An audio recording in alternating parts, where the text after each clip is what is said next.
space that is lined by mesothelial cells of the visceral and parietal pleurae. So normally it contains minimal amount of fluid or small amount of fluid that facilitates movement of the two membranes against each other. So the fluid, the minimal amount of fluid is present, no, so that these two pleurae or lining will not rub against each other. Um, um, the pleural fluid is a plasma filtrate derived from capillaries of the parietal pleura. This is produced continuously at a rate dependent on the capillary hydrostatic pressure, plasma oncotic pressure, and capillary permeability. So in hemodynamics, you all know that hydrostatic pressure is the fluid that pushes, the pressure that pushes the fluid outside of the blood vessel, while the plasma oncotic pressure that is dependent on the protein, particularly albumin, holds the fluid inside of the blood vessel. Okay, and capillary permeability, so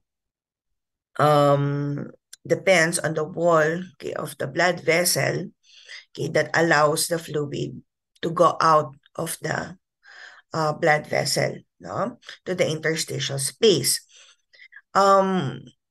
And this fluid will eventually reabsorb through the lymphatics and venules of the visceral pleura. So normally, the hydrostatic pressure and the plasma osmotic pressure is balanced, no? So that minimal amount of fluid will go to the interstitial space. And within a normal condition, that the capillary permeability is also normal. Okay. And this fluid will be reabsorbed by the lymphatics, okay, considering na walang abnormality with the lymphatic system. So alam naman din natin in hemodynamics that conditions wherein there's fibrosis or obstruction of the lymphatics or removal of the lymph nodes, for example, can cause derangement of the lymphatic system, no? So, or abnormality in the lymphatic system. So it will not function well, and then there will be accumulation of fluid. So kung meron namang abnormality dito sa balance ng hydrostatic pressure and colloid pressure, kung mataas ang hydrostatic pressure, mababa ang colloid osmotic pressure, or pwedeng both, no? So masyadong mataas, masyadong mababa, there will be more accumulation of fluid in the interstitial space. Ganon din naman kapag very permeable ang capillary, no? So, mas maraming fluid yung lalabas, like in cases of inflammation. So, this will result into effusion or accumulation of fluid.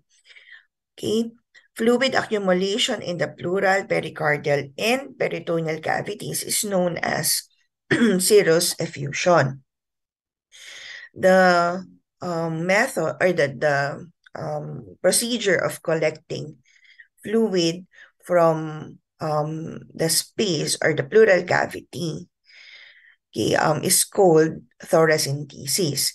So this is done by aspirating the fluid. So when there is effusion, of course, the lungs will have restriction in expanding during respiration. So as a result, there will be difficulty of breathing. So like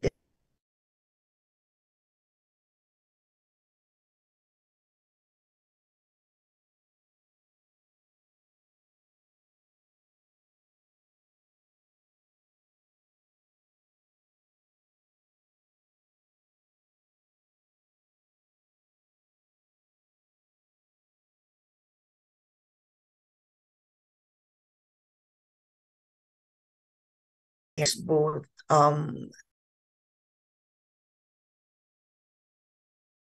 you take to alleviate the symptoms.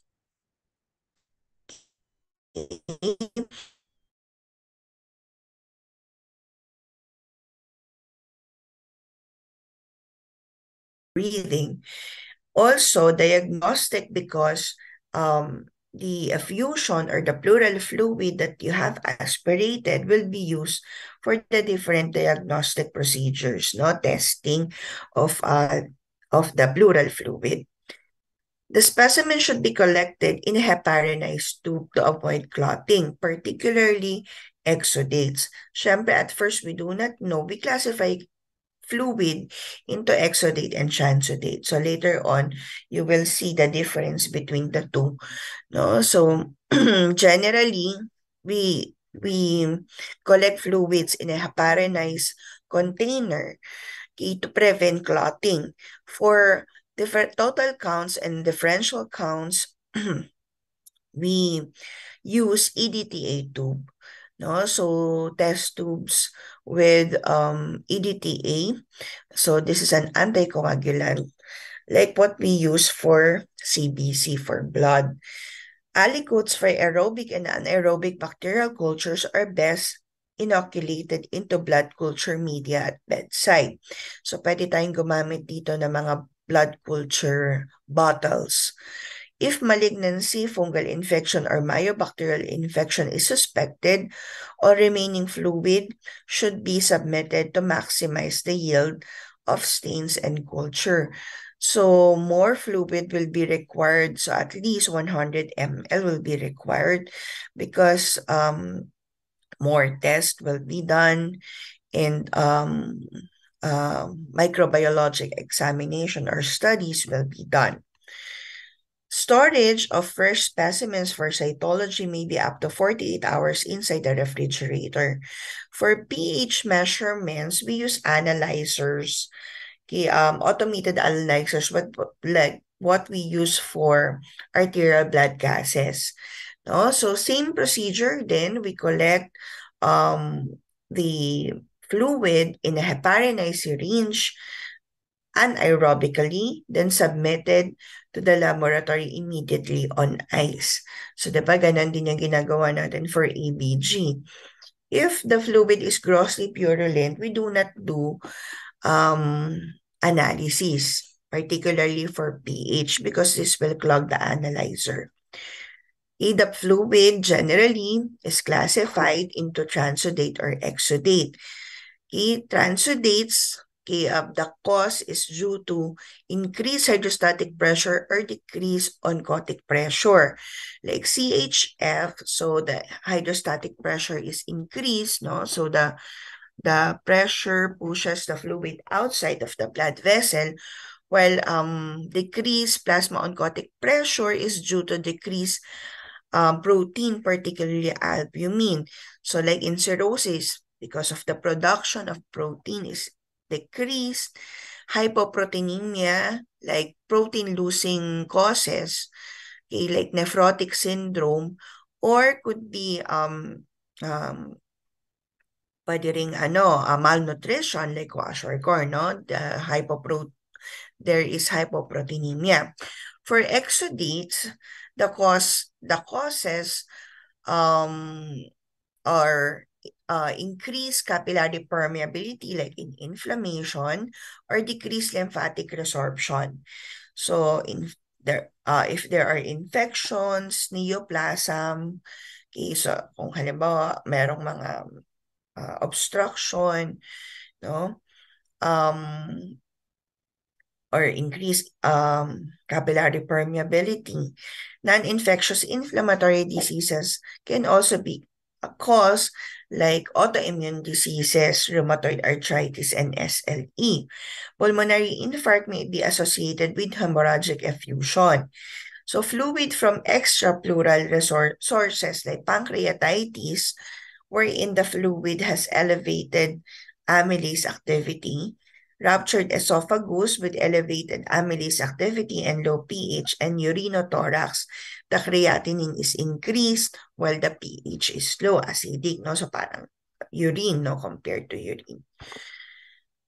Okay, also to classify exudate, okay, it will be based with the following parameters. Okay, the pleural fluid or serum protein ratio of greater than or equal to 0.5, pleural fluid serum LD ratio greater than or equal to 0.6, pleural fluid LD that is greater than or equal to 2/3 the upper limit of normal serum LD. Pleural fluid cholesterol more than 45 milligrams per deciliter, pleural fluid serum cholesterol ratio greater than or equal to 0.3, serum pleural fluid albumin gradient of less than or equal to 1.2 grams per deciliter, and pleural fluid serum bilirubin ratio greater than or equal to 0.6. But generally or most commonly used are the three parameters or the three criteria. This is called the Lights criteria. So, exudate meets one or more of the following. So, yung tatlong na-mention natin kanina, pleural fluid serum protein ratio of greater than 0.5, pleural fluid serum LD ratio of greater than 0.6, and pleural fluid LD level greater than 2/3 of uh, the upper limit of normal. Okay, so the sensitivity is about 98% and the specificity is about 80%. Okay, so the following are the tests that we do for pleural fluids. Routinely, we do gross examination. We check for the appearance of the fluid. Okay, we base it firstly sa appearance niya, no? Gross examination. Then, the Lights criteria. Okay, pleural fluid serum protein ratio, LD ratio, and we make a smear, okay, of the pleural fluid, then stain it with the Romanowski stain, and observe under the microscope for the presence of malignant cells. Other useful tests are stains and cultures for microorganisms, cytology, and in some selected cases, no, particularly if the Lights criteria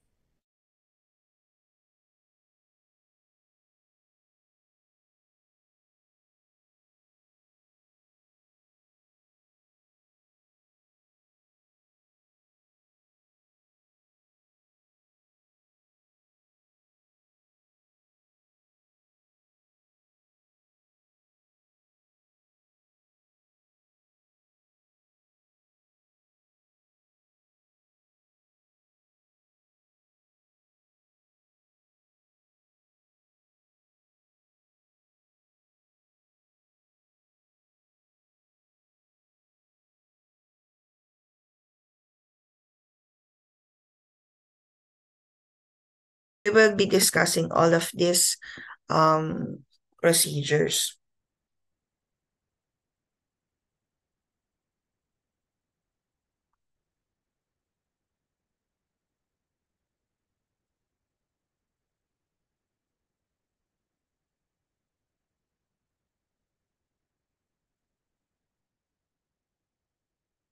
The transudate, basically the appearance is clear, while exudate, cloudy or turbid. Transudate is pale yellow to straw color, so very light yung color niya, while exudate can be yellowish, greenish, okay, especially when there's presence of bacteria. It can be also a reddish or blood tinge, no, yung serosanguinous na tinatawag natin. Transudate is odorless, while exudate has feculent odor, particularly if there's presence of anaerobic bacteria. Transudate do not clot, while exudate often clot if not heparinized. So that's why we collect fluids in a heparinized tube kasi at first hindi naman natin alam kung transudate yan or exudate, no? So to be safe, okay, we collect in a heparinized tube. So 15% of transudates or blood tinge, a bloody pleural effusion with hematocrit level of greater than 1% could be due to a traumatic top, or traumatic collection, malignancy, or pulmonary infarction. So if the cause is traumatic top, the blood distribution is uneven. Okay, fluid will clear, okay, with continued aspiration. So para din siya sa lumbar top, 'di ba? Pag traumatic top, okay, as you go on with the collection, the fluid becomes clearer. Okay, also you will see formation of small clots, hemothorax. If the fluid hematocrit is greater than 50% of the blood hematocrit. For exudates, the fluid may appear turbid, milky, or bloody, and fluids are centrifuged. And the supernatant fluid is examined. If the supernatant fluid becomes clearer after centrifugation, the turbidity is most likely due to cellular elements and debris, because after centrifugation, the cellular elements will settle. So kung meron mga inflammatory cells, malignant cells, okay, the debris or the cells will settle at the bottom. If the supernatant fluid is still turbid, okay, chylous or pseudochylous effusion may be considered. So particularly if the appearance of the fluid is milky, no? Pag chylous, milky white or yellowish or bloody. Pag pseudochylous, milky or greenish with metallic sheen. The cause of chylous effusion is sudden, while pseudochylous is gradual. Microscopically, you will see lymphocytosis in chylous effusion, while pseudochylous mix, no, cellular reaction, and you may see cholesterol crystals. The triglycerides is high in chylous effusion, okay, more than 110 milligrams per deciliter. While for pseudochylous, less than 50 milligrams per deciliter. Okay, you can also do lipoprotein electrophoresis where you see chylomicrons in chylous effusion while absent, okay, or no chylomicrons seen in pseudochylous effusion. So for the causes, okay, for chylous effusion or true chylous effusion, leakage from the thoracic duct could be also due to obstruction by lymphoma, carcinoma, or traumatic disruption. And in newborns, which is the most common form of pleural effusion, idiopathic congenital chylothorax. And you will see a creamy top layer of chylomicrons, okay, that may form, okay, upon standing. Pseudochylous effusion is due to the breakdown of lipids in long-standing effusion in rheumatoid pleuritis, tuberculosis, and myxedema. The total cell counts may be performed using a manual hemocytometer or an automated analyzer like the CBC. The leukocyte counts have limited utility in separating exudates from transudates, and red cell counts, if more than 100,000 per microliters, this is highly suggestive of malignancy, trauma, and pulmonary infarction, but they are not specific. Okay, for differential count and cytology, so we will make a smear if and stained by a Romanowski stain. For cytology, we can use PAP stain. We can detect malignant cells through the smears and also differential counting. So like differential counting of WBCs in the peripheral blood. So you will see neutrophils, lymphocytes, eosinophils, basophils. Examination commonly performed on a stain smear and preferably after cytocentrifugation. Filtration or automated concentrations may also be used. Na pwede rin tayo gumamit ng analyzers or on the smear. So liquid-based thin layer methods are preferred for cytopathologic examination. We can also prepare sections of cell blocks. So here what we will do is we centrifuge the pleural fluid, we get the sediment, place it in a filter paper, then inside the tissue cassette, and subject it to routine tissue processing. So para tayong nagpa-process ng tissue, ng soft tissue.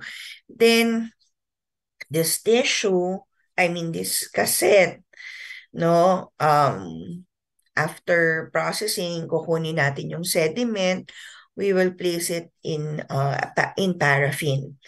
Then, we will allow to solidify the melted paraffin. Then, the block will be cut into thin sections like tissue. Then, we stain the sections using H&E staining. Then, yun yung titingnan natin under the microscope. This is not routinely done and unnecessary unless we are considering malignancy. Mesothelial cells, common in pleural fluids from inflammatory cells or processes, conspicuously scarce in patients with tuberculosis, empyema, rheumatoid pleuritis, and in patients who have had pleurodysese. So when there is effusion, so the pleurodysese is done, no? As a therapeutic procedure. So, hindi natin masyado nakikita yung mesothelial cells. You can see also malignant cells, whether primary or metastatic. So this is the picture on your left that is well-differentiated breast carcinoma in the pleura, so metastatic ito. And on your right, that is small cell carcinoma of the lung. Okay, so for the differential count, you may see neutrophils, okay, predominantly seen in pleural inflammation, but limited significance. Okay, lymphocytes may vary its size, its appearance. So pwedeng small, medium, large, or it could be reactive. Plasma cells may also be observed. Okay, so this is non-Hodgkin lymphoma. So you will see the lymphocytes, no?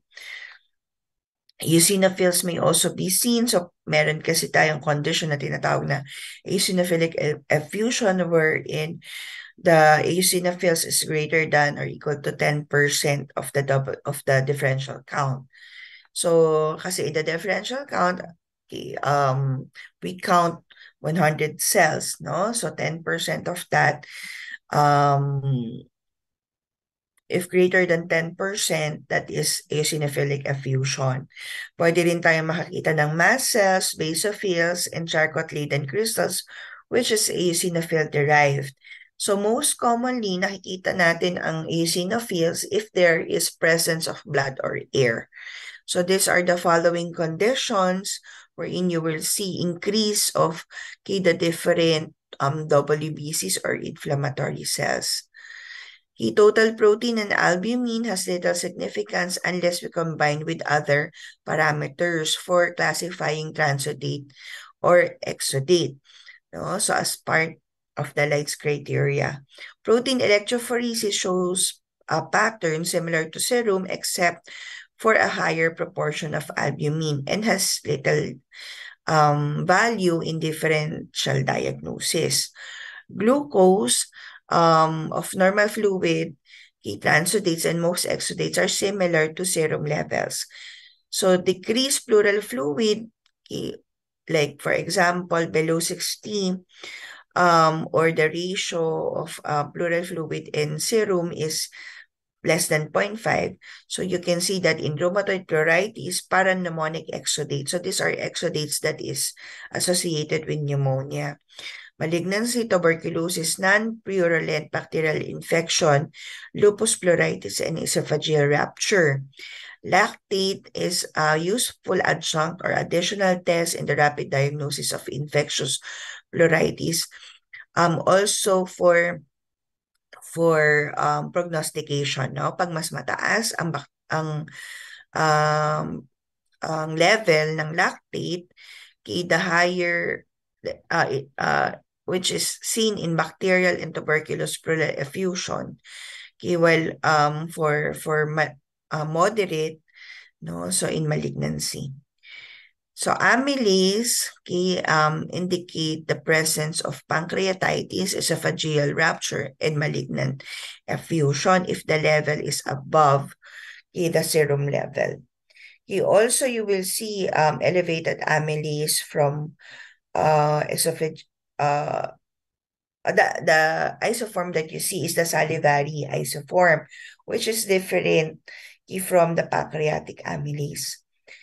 Pleural fluid LD, again, as part of the Lights criteria, and this is useful for prognostication also.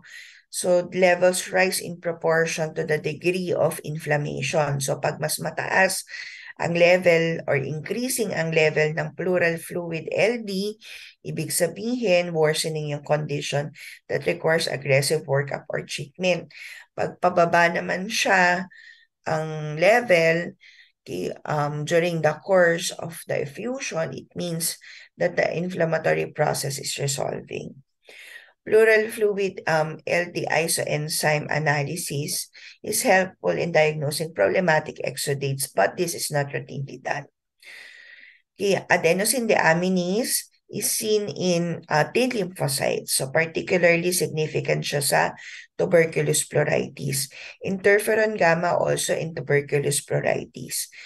pH, highest diagnostic accuracy in assessing prognosis of parapneumonic effusion. So pag mataas, greater than 7.3 ang level ng pH, ibig sabihin the parapneumonic effusion will generally resolve with medical therapy, while less than 7.2 pH indicates a complicated effusion, no?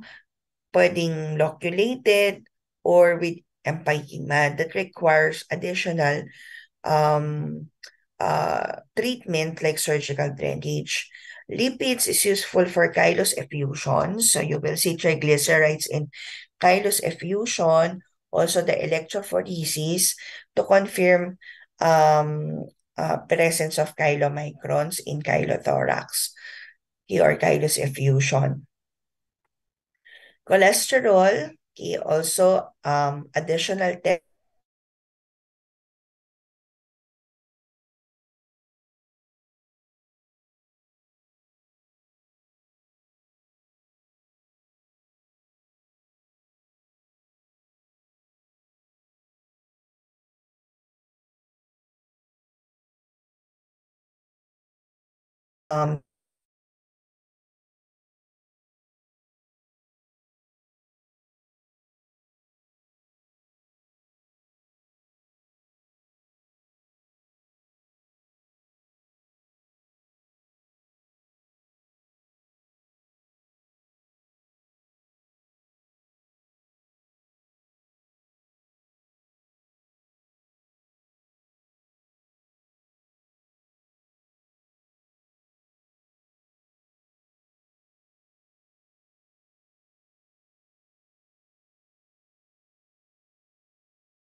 So this is useful if there's presence of malignancy.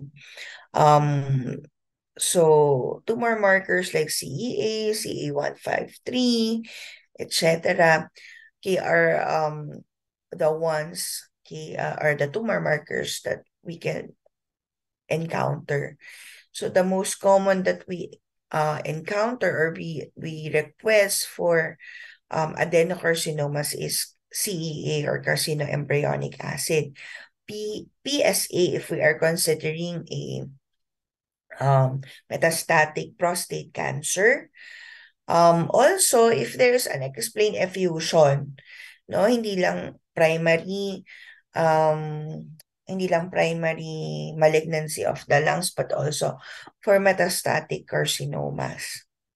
No, pwede natin siyang i-request. Immunologic studies, right, rheumatoid factor, ANA, and complement, are also useful, if the effusion is associated with um, autoimmune diseases like rheumatoid arthritis and rheumatoid pleuritis and lupus pleuritis. For microbiologic examination, the bacteria that are most commonly associated with Parapneumonic effusions are Staphylococcus aureus, Streptococcus pneumoniae, beta hemolytic group A, Streptococci, Enterococci, gram-negative bacilli, and anaerobic bacteria. So both aerobic and anaerobic cultures are performed. A gram stain has a sensitivity of approximately 50%. Wherein a concentration method like cytocentrifugation may increase the sensitivity of the gram stain. We can also use resin-containing blood culture bottles. For Mycobacterium tuberculosis, so direct staining of the Mycobacterium tuberculosis with acid-fast stain. So ito yung mga Ziehl-Neelsen. Okay, so with a sensitivity of 20 to 30%. If the culture is positive, then the sensitivity becomes 50 to 70%. Okay, also, pleural biopsy has a 50 to 70%, 75% sensitivity that may provide a rapid presumptive diagnosis of tuberculosis. So in biopsy, you will see the granulomas and the acid-fast bacteria.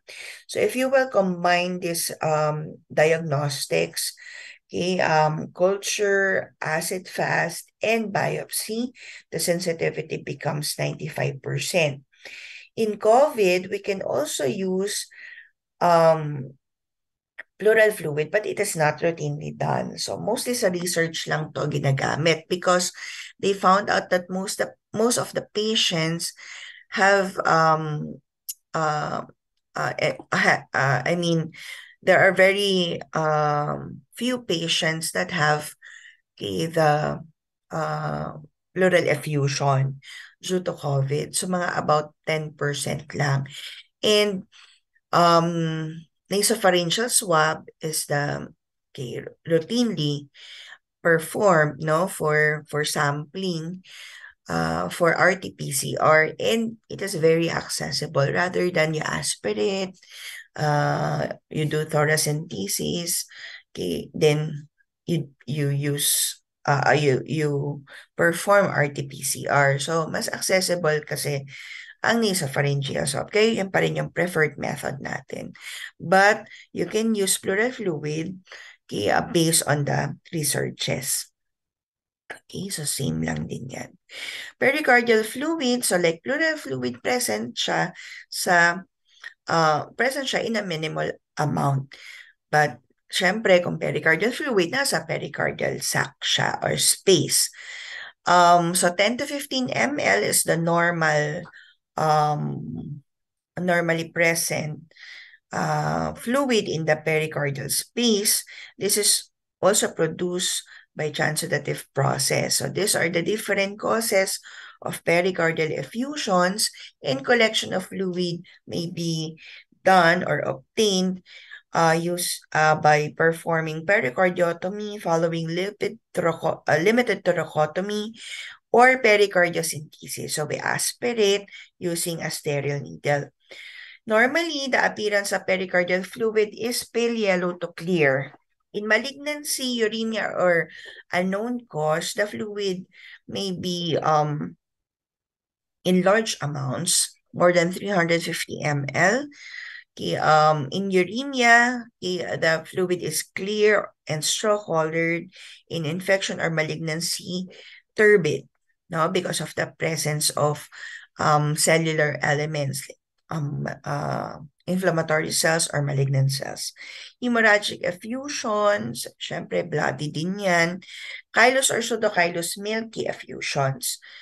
If the effusion is due to hemorrhagic causes, no? So kung merong hemorrhagic effusion, the hematocrit is usually lower than the peripheral blood and the blood that does not clot.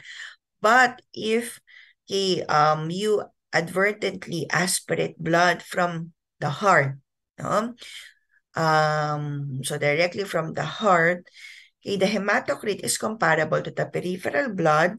The blood gas analysis yields results same with arterial or venous blood and the blood clots. So basically, ang aspirate natin blood, hindi siya yung effusion. We also classify the pericardial fluid into transudate or exudate. We also use the same criteria, Light's criteria. Ang pagkakaiba lang nila is the pericardial fluid LD level greater than 200 units per liter. Okay, routinely we do cell count, glucose, total protein, LD, bacterial culture, and cytology. Other tests are performed in special cases, no? If we are highly suspicious for a certain disease. So, nun lang natin pinaperform yung ibang test. So, hematocrit and RBC count for hemorrhagic effusion, total leukocyte count, suggest bacterial tuberculosis or malignant pericarditis if the count is greater than 10,000 per microliter.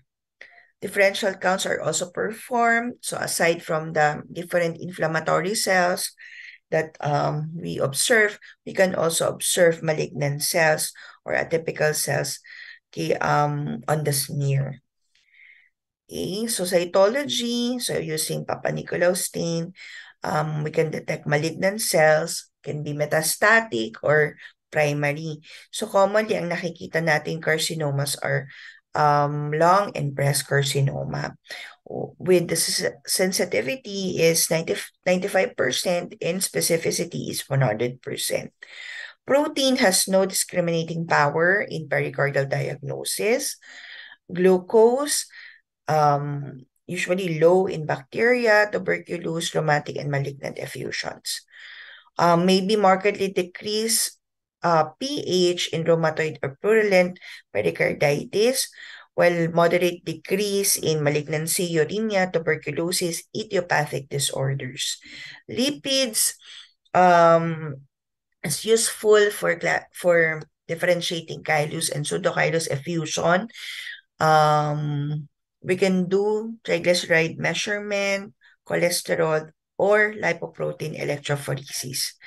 LD, so for exudates, no, greater than 200 units per liter. So as part of the Light's criteria. Okay, measurement of LD and CK or creatine kinase in postmortem pericardial fluid within 40 hours of death may be useful in establishing acute myocardial injury. Also, for myocardial injury, we can perform CKMB, myoglobin, and troponin I. Adenosine deaminase for tuberculous pericarditis, same as interferon gamma. ANA, so for lupus erythematosus, so if the ANA is negative, anti-nuclear antibody is negative, diagnosis of lupus erythematosus is highly unlikely. So for for the bacteria that we commonly isolate, aerobic bacteria, Staphylococcus aureus, Streptococcus pneumoniae, Streptococcus pyogenes, and gram-negative bacilli. Anaerobic organisms are Bacteroides, Fragilis, anaerobic Streptococci, Clostridium, Fusobacterium, and Bifidobacterium. For viruses, so it is viruses are difficult to culture, so we can perform or use acute and convalescent sera for antibody response. Viral infection probably accounts for most of idiopathic HIV-associated pericardial effusions. So the sensitivity of acid fastings for tuberculous pericarditis is about 50%. We can also perform PCR for tuberculous pericarditis. Peritoneal fluid. Okay, so accumulation of fluid, we call that ascites.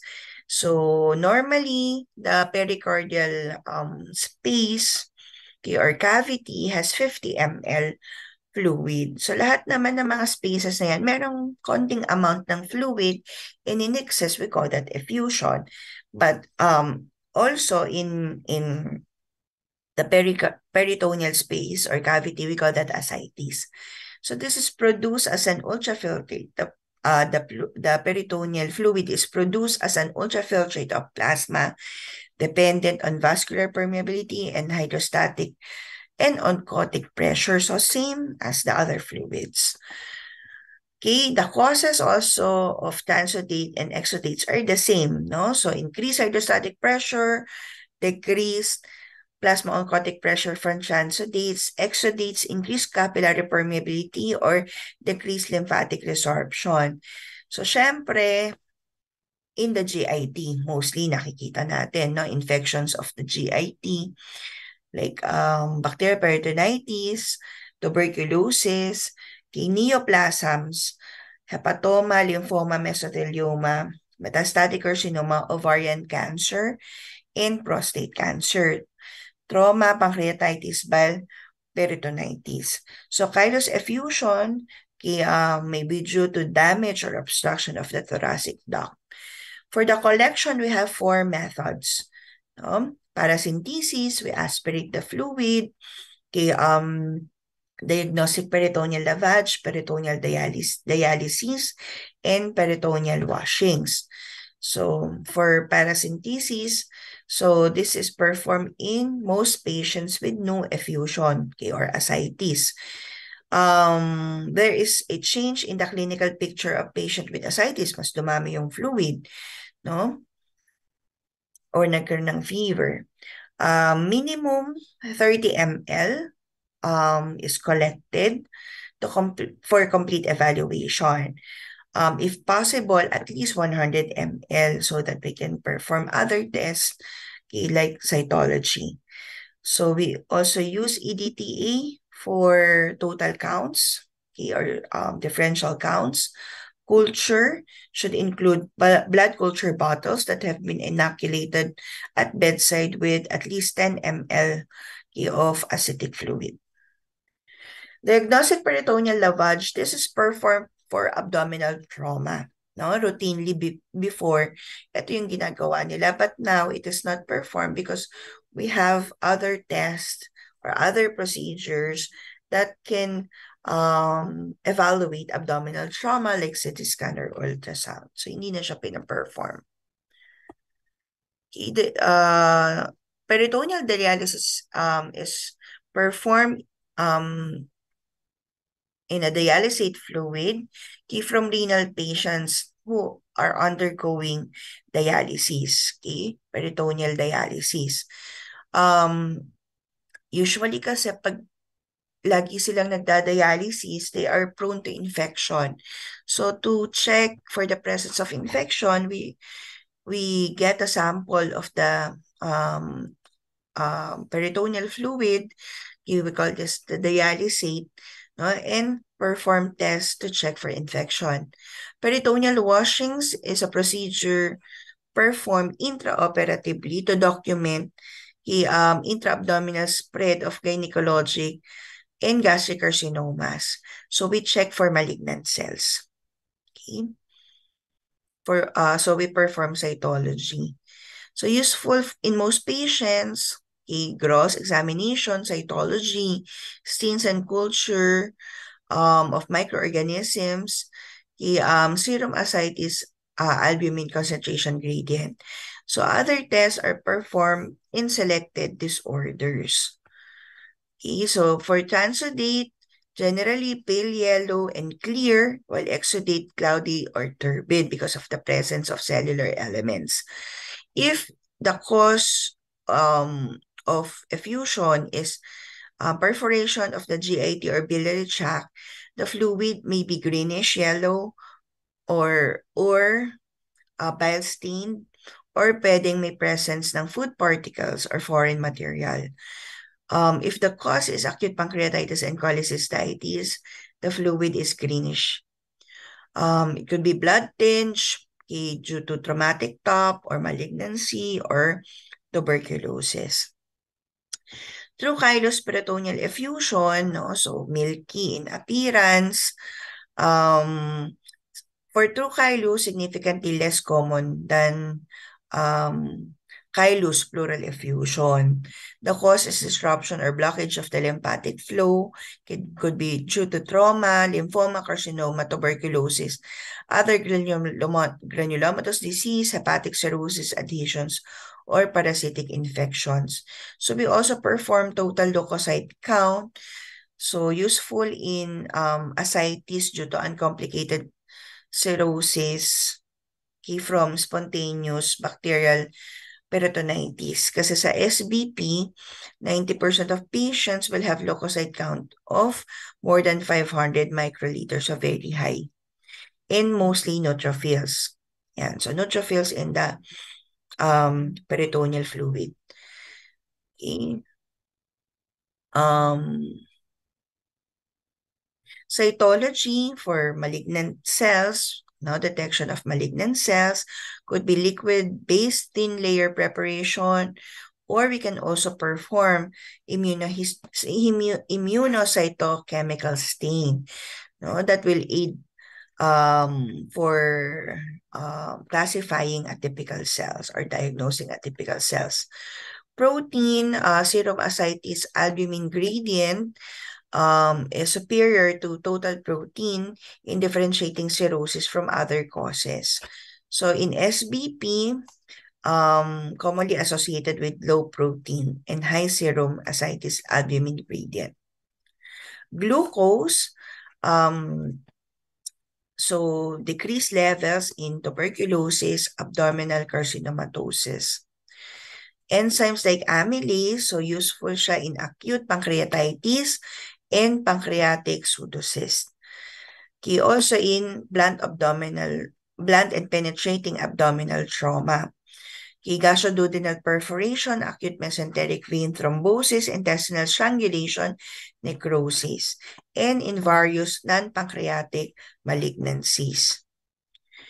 ALP or alkaline phosphatase, elevated siya and useful in predicting hollow visceral injury. Secondary peritonitis has significantly higher mean ALP levels than spontaneous bacterial peritonitis. LD, significantly higher in patients with ovarian cancer than in benign ovarian tumors and other gynecologic malignancy. Also, used for the early diagnosis of SBP. Telomerase, presence is a specific discriminatory marker in malignant ascites. ADA, so alam na natin to, no? Adenosine deaminase sa tuberculosis. Fibronectin, more reliable in differentiating malignant from sterile ascites than other tests like total protein, LD, gamma-glutamyl transferase, pH, amylase, triglycerides, leukocyte count, and cytologic examination. Lactate, for spontaneous bacterial peritonitis also, malignant and tuberculosis. Lactate, patient with hollow viscous perforation, gangrenous intestine, peritonitis, or intra-abdominal abscess have peritoneal fluid minus plasma lactate level of at least 13.5 milligrams per deciliter. Measurement of creatinine and urea are useful for differentiation between peritoneal fluid and urine. So elevated peritoneal urea nitrogen and creatinine in association with elevated serum urea but normal creatinine suggests urinary bladder rupture. Bilirubin suggests coliperitoneum from a ruptured gallbladder if the acidic fluid bilirubin is greater than 6 milligrams per deciliter and an acidic fluid serum bilirubin ratio over 1. So pH also helpful in diagnosing spontaneous bacterial peritonitis in patients with cirrhotic ascites. So the acidic fluid is usually less than 7.15, have poor prognosis. Also low pH in malignant pancreatitis, in malignancy, pancreatitis, and tuberculous peritonitis. Cholesterol, useful in separating malignant ascites from cirrhotic ascites. So mataas ang kanilang acidic fluid cholesterol level. Interleukin-8 significantly higher in spontaneous bacterial peritonitis compared to sterile ascites. TSA or tuberculous stearic acid in tuberculosis. Tumor markers, if we are considering malignancy, particularly gynecologic, or gynecologic and GIT malignancies, or we are considering metastatic malignancies. So PSA, CA125, DNA ploidy by flow cytometer or image analysis. So useful complementary diagnostic information in cases of equivocal cytology results. Microbiologic examination, culture and staining, we can detect aerobic gram-negative bacilli, Streptococcus pneumoniae, Enterococcus, and anaerobes as the common bacteria that we isolate. So they are from the normal flora. So we can do gram stain with sensitivity of 25% in spontaneous bacterial peritonitis, cultures 50%. Using blood culture bottles. PCR can also be performed, particularly for tuberculosis, in situ hybridization also. For mycobacterium, so acid-fast, cultures, PCR, biopsy. Sputum, so microbiologic studies of sputum are done primarily to determine the etiology of pneumonia. So the sputum can be expectorated, induced, so kung walang production ng sputum, or bronchoscopic, performed by a pulmonologist. So we check for the characteristic of the sputum.